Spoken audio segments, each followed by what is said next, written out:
Eligio, muy buen día. ¿Cómo estás? ¿Cómo te va? Buenos días, Román. Buenos días a la audiencia.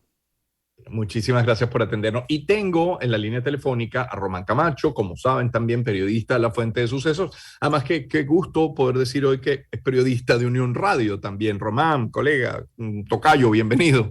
¿Cómo estás, Román? ¿Cómo estás, Eligio? Sí, bueno, en efecto, gracias por la bienvenida y ahora formo parte de Unión Radio. Qué bueno, me alegra que así sea. Bueno, a ambos, comenzando por Eligio que está allí, que está ahí en el estudio, les pido a ambos, pero comenzando de nuevo por Eligio, una reconstrucción, si se puede, de los hechos desde el pasado día viernes, qué fue lo que ocurrió, qué se suspendió, cuáles son las razones que se entienden. A ver, Eligio. Bueno, fíjate, desde el viernes, empezando por el comunicado de la Policía Nacional Anticorrupción, digamos, nos cayó de sorpresa porque normalmente es el Ministerio Público quien informa de las grandes operaciones penales en Venezuela. Y en esta ocasión picó adelante la Policía Nacional Anticorrupción informando al país de la solicitud de encauzamiento, ellos utilizan esa palabra, yo prefiero la palabra procesamiento penal, de procesamiento Mm, penal contra personas, funcionarios públicos eh, ligados a la industria petrolera, al Poder Judicial y alcaldías del país. Ese mismo día, viernes 17 de marzo, se detiene a Yoseli Ramírez, que es el superintendente, el jefe de la Superintendencia Nacional de Criptoactivos. sí. Y esa misma noche el presidente Nicolás Maduro emite un decreto publicado en Gaceta Extraordinaria anunciando la reestructuración de la SUNACRI e informando además que hay una nueva junta directiva para que lleve a cabo el proceso de reestructuración.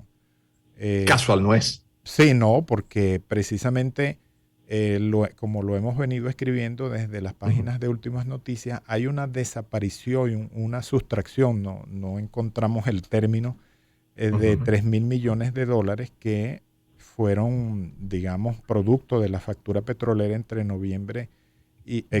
octubre y noviembre del año pasado, que no ujú, ingresaron a las arcas del Estado y que se diluyeron vía de ese mecanismo de las criptomonedas. Y por eso es que, digamos que la primera gran acción o el primer gran detenido es ujú, Ramírez, Yoseli Ramírez, para que, suponemos, explique a las autoridades qué pasó allí.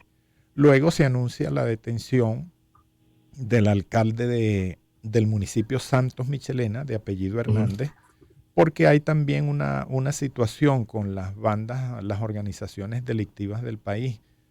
Según mis fuentes, hay 52 organizaciones delictivas, ujú, 13 de ellas han sido captadas presuntamente para crear caos en el país y ujú, contribuir a todo eso que en algún momento alguien me llamó y me hace la aclaratoria. Todas estas operaciones tienen que ver ujú, con una gran conspiración contra el presidente Nicolás Maduro, que tiene muchos ribetes: el colapso de la economía a través ujú, de la desaparición o sustracción de esos 3.000 millones de dólares, ujú. la caotización de algunas regiones claves del país, como la región central, vía organizaciones delictivas, y digamos, la presentación de Venezuela ante el mundo como un país que, digamos, está al margen de lo que dice la Constitución en cuanto al procesamiento de las personas. Me refiero en este caso al caso de, valga la redundancia, de Osvaldo José Cheremos Carrasquel,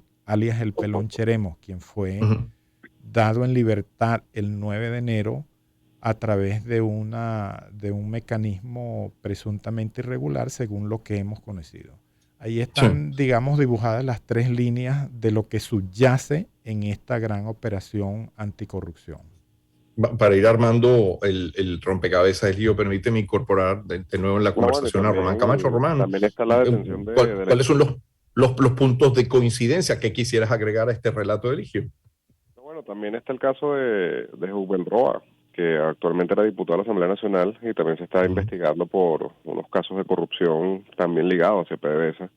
Entonces, lo que sorprende es el duro golpe que recibió el sistema judicial, o sea, ujú, con la detención del presidente del circuito judicial de Caracas y también con por así decirlo, con el segundo del circuito judicial. O sea, estamos hablando del doctor Cristóbal Cornieles y del juez cuarto de control en materia de terrorismo, José Maximino Márquez García. Todo por el caso que mencionó Eligio, que era del Pelón Cheremo, que era ese supuesto hacendado que se vio en redes sociales con influencers usando armas de guerra y municiones, y en realidad se descubre que el sujeto trafica armas.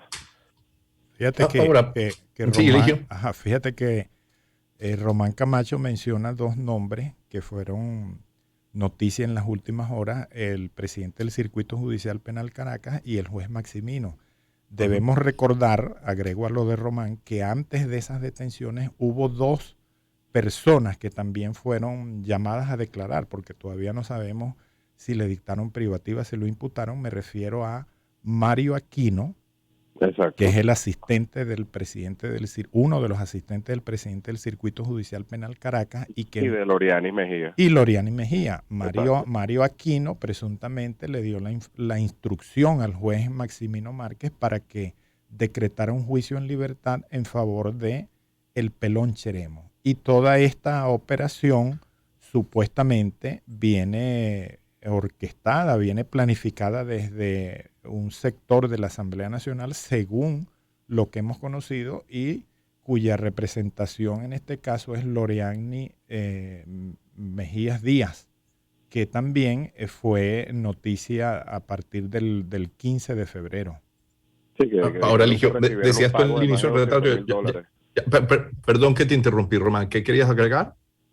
Que el caso de Loriani y con ese juez es porque recibieron supuestamente $240,000 entre camionetas, dinero en efectivo y propiedades para la liberación de Cheremo.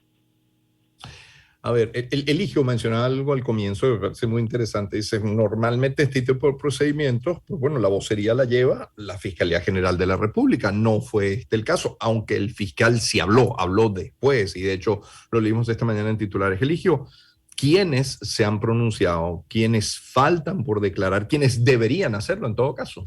Bueno, hasta ahora hemos visto un comunicado del Partido Socialista Unido de Venezuela que emitieron ayer, digamos, respaldando las acciones llevadas a cabo por el gobierno nacional.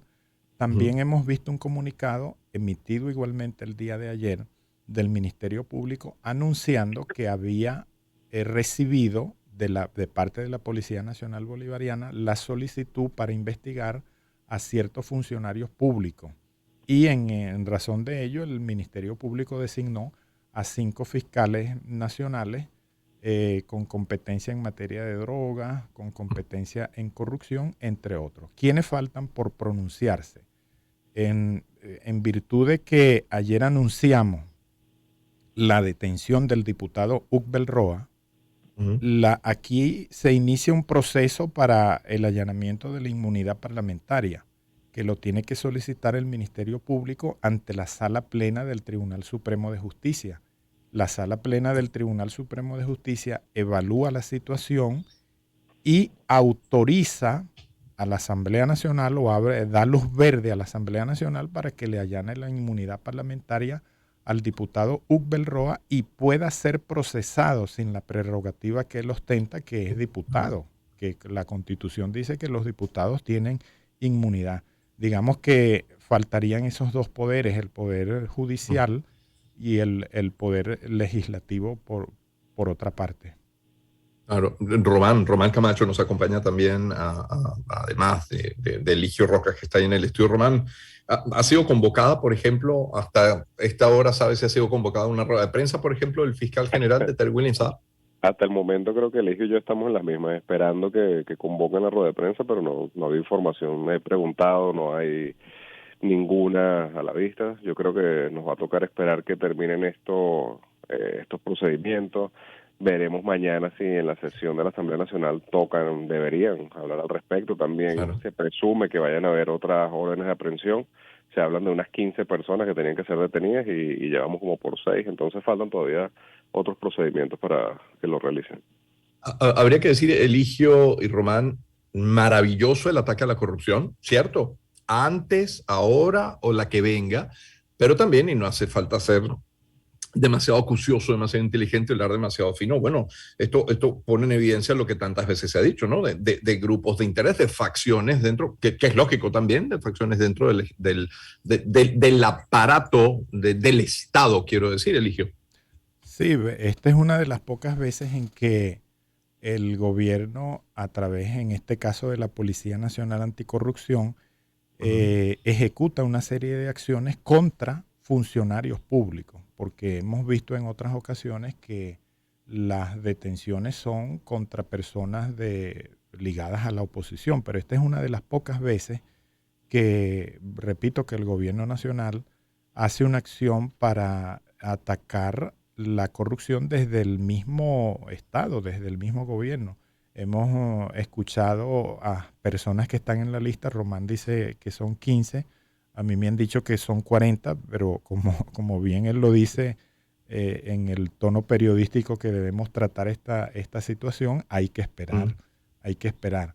Pero sí, efectivamente la lucha contra la corrupción es una situación que, bueno, todo el país respalda, porque ahí están los reales que se necesitan para las escuelas, Así para es. los hospitales, etcétera, etcétera.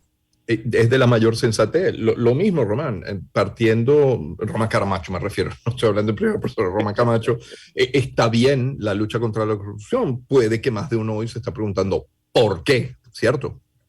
Totalmente, o sea, pero es como ya mencioné y Eligio acaba de decirlo, hay que esperar, hay que ver todas las detenciones, hay que esperar una vocería oficial por Claro, parte claro. de los órganos que están investigando. O sea, simplemente tenemos un comunicado de la Policía Nacional contra la Corrupción, pero no tenemos al fiscal general todavía diciendo cómo van las investigaciones, qué están investigando como tal. O sea, Sí, hasta el momento no se tiene mayor información, porque recordemos que este organismo que está realizando esta operación sí. trabaja con el mayor hermetismo, sus funcionarios son totalmente secretos, son de diferentes organismos de seguridad, pero mantienen simplemente el anonimato y le rinden cuentas directamente al director del SEBIN y al presidente de la República. Entonces Claro, ya eso se escapa de nuestras manos y claro. no nos queda más que esperar.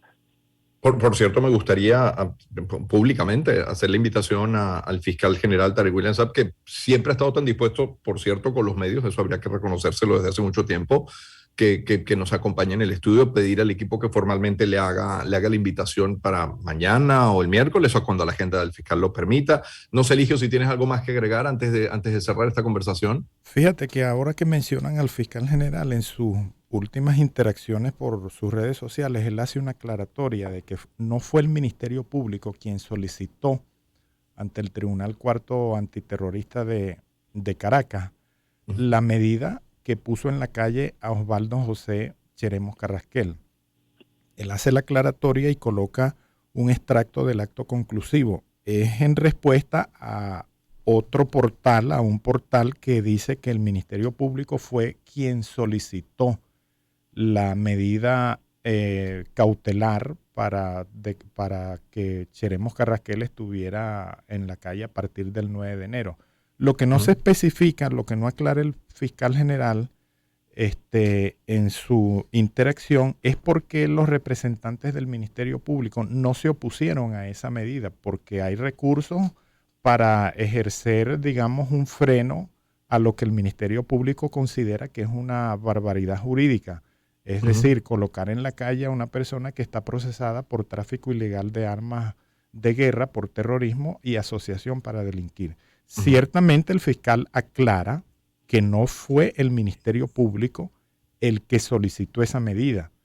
En alguna ocasión yo escribí que fueron los abogados privados de Osvaldo José Cheremos Carrasquel, pero el Ministerio Público, por voz de su titular, el doctor Tarek William Saab, también debería aclarar por qué los fiscales, sus representantes, no ejercieron el efecto suspensivo, que es un recurso que está previsto allí en las leyes, o por qué no ejercieron una oposición a esa medida que iba a colocar en las calles a un sujeto que fue catalogado por el CEOFAM, por el general Domingo Hernández Lares, como integrante del Tren del Llano, una organización cuya sede está en Altagracia de Orituco y que se ha expandido a otros municipios del oriente del Guárico, extorsionando a los agroproductores y causando un daño a la producción de maíz, a la producción de leche, a la producción de queso, cosas necesarias para la alimentación del pueblo.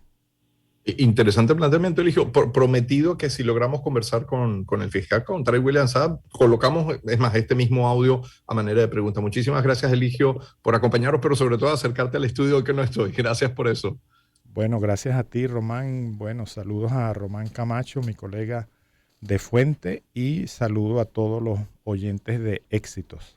Muchísimas gracias, Eligio Rojas, periodista de Últimas Noticias en su espacio en Iguana TV también. Y